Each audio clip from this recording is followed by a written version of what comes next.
జీవ వైవిధ్య పరిరక్షణ మన అందరి బాధ్యతగా స్వీకరించాలని సీఫా ట్రస్ట్ సీఈఓ డాక్టర్ శశిప్రభ కోరారు. గురువారం ఉదయం సీతమ్మ ధారలోని డాక్టర్ శశిప్రభ ఇంటి మేడ మీద మిద్దె తోటలో మే 22వ తేదీన అంతర్జాతీయ జీవ వైవిధ్య దినోత్సవం సందర్భంగా ప్రచార కార్యక్రమాన్ని సీఫా ట్రస్ట్ గ్రీన్ క్లైమేట్ టీమ్ ఎన్జీఓలు ప్రారంభించాయి. అంతర్జాతీయ జీవ వైవిధ్య దినోత్సవం 2024 ప్రణాళికలో మనమంతా భాగస్వాములం అవుదామని పిలుపునిచ్చారు. ఎకో వైజాగ్ కోసం ప్రతి ఒక్కరూ కృషి చేయాలని, మిద్దె తోటలు పెంచి ఆరోగ్యంగా జీవించాలని కోరారు.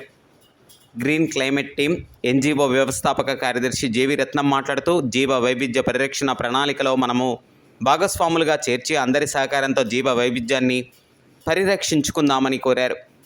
యాక్షన్ ఎయిడ్ ఫెలోషిప్ ప్రతినిధి కృష్ణకుమారి మాట్లాడుతూ, ప్రభుత్వాలు, స్థానిక ప్రజలు, స్థానిక కమ్యూనిటీలు, ప్రభుత్వేతర సంస్థలు, చట్టసభ సభ్యులు, వ్యాపారులు, వ్యక్తులతో కలిసి జీవ వైవిధ్య ప్రణాళిక అమలుకు కృషి చేయాలని అన్నారు.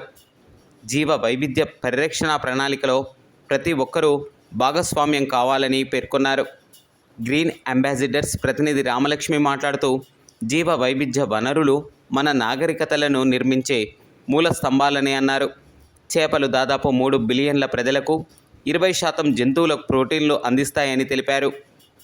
మానవుల ఆహారంలో 80% పైగా మొక్కల ద్వారానే లభిస్తుందని, అభివృద్ధి చెందుతున్న దేశాల్లో గ్రామీణ ప్రాంతాల్లో నివసిస్తున్న 80% మంది ప్రజలు ప్రాథమిక ఆరోగ్య సంరక్షణ కోసం సాంప్రదాయ మొక్కల ఆధారిత మందులపై ఆధారపడుతున్నారని వివరించారు.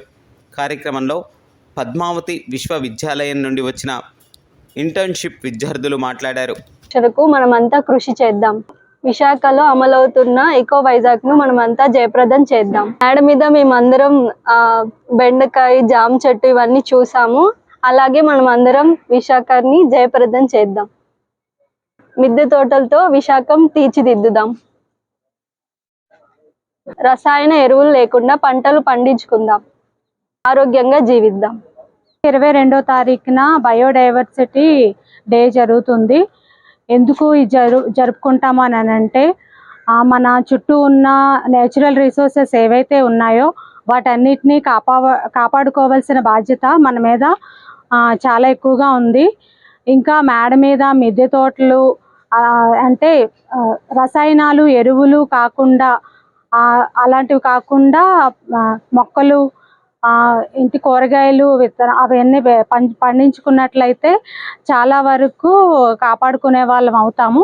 మన నేచురల్ రిసోర్సెస్ ఏవైతే ఉన్నాయో అవన్నీ కూడా మన తరం వరకు బాగానే ఉన్నట్టు ఇప్పటి వరకు మనం ఉన్నాం. కాబట్టి మన భవిష్యత్ తరాలకు కూడా అదే విధంగా ఇంకా బెటర్గా ఇచ్చినా చాలా బాగుంటుంది. లేదు అని అంటే ఇలా ఉండే వాళ్ళము అనే ఇది తెచ్చుకోవాల్సి వస్తుంది.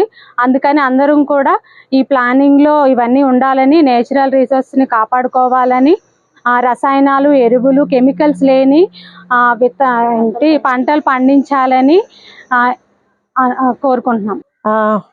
మనము ఈ యొక్క ఇంటర్నేషనల్ డే ఆఫ్ బయోడైవర్సిటీ ప్లాన్లోని మనం భాగంగాను ఈరోజు ఈ యొక్క కార్యక్రమాన్ని చేయుటకై కొంతవరకు మనము బయోడైవర్సిటీ మీద చర్చించటం జరిగింది. అయితే ఈ ప్లాన్ అనే దాన్ని మనము ఇంప్లిమెంట్ చేయటానికి, ప్రణాళికను అమలుపరచుకోవటానికి మనమంతా కలిసి ముందుకి నడవాలని మేము కోరుకుంటున్నాము. అయితే ఈ యొక్క ఇంటర్నేషనల్ డే ఫర్ బయోడైవర్సిటీ 24ని మనము ముఖ్యంగా 22ని మనం ముఖ్యంగాను ఈ యొక్క బయోడైవర్సిటీని కన్సర్వ్ చేయటంలోని మనము ముందంజ వేయాలని, ఈ యొక్క పక్షులను కానీ లేదా చెట్లను కానీ లేదంటే మనకున్నటువంటి ఈ యొక్క న్యాచురల్ ఏమైతే ఉన్నాయో రిసోర్సెస్ అన్నిటినీ కూడా పొందుపరచాలని, వాటిని మనము జాగ్రత్త పరచాలని చెప్పి మన ప్రతి కాలేజీలోని, స్కూల్స్లోని కూడా మన విద్యార్థులకి చెప్పడం జరిగింది. ఇది ముఖ్యంగా ఈరోజు ఈ యొక్క కార్యక్రమాన్ని మనం ముందుకు తీసుకెళ్తూ మనము ఈ యొక్క యాక్షన్ ప్లాన్ అనేది ప్రతి ఒక్క స్టేక్ హోల్డర్ కూడా ముందుకు వచ్చి వారు ఈ యొక్క ఏమైతే యాక్షన్ వారు తీసుకుంటారో ఈ యొక్క బయోడైవర్సిటీ కన్జర్వేషన్ చేయాలని వారు ముందుకు వచ్చి ఈ యొక్క కార్యక్రమాలు నడపాలని మేము కోరుకుంటున్నాము. ఎకో వైజాగ్ ని జయప్రదం చేయండి. జీవ వైవిధ్యాన్ని కాపాడండి. మిద్దె తోటలను పెంచండి. సమస్త జీవరాశులను కాపాడండి. అన్ని జీవులు ఆరోగ్యంగా ఉంటే మనం కూడా ఆరోగ్యంగా ఉంటాం.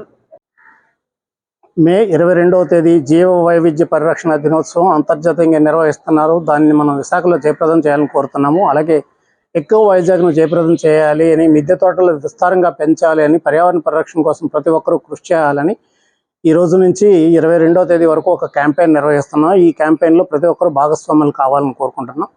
Sipah trust, green climate team, green ambassadors అంతా కలిపి చేస్తున్న ఈ కార్యక్రమంలో మీరందరూ భాగస్వాములు కావాలని కోరుతున్నాం.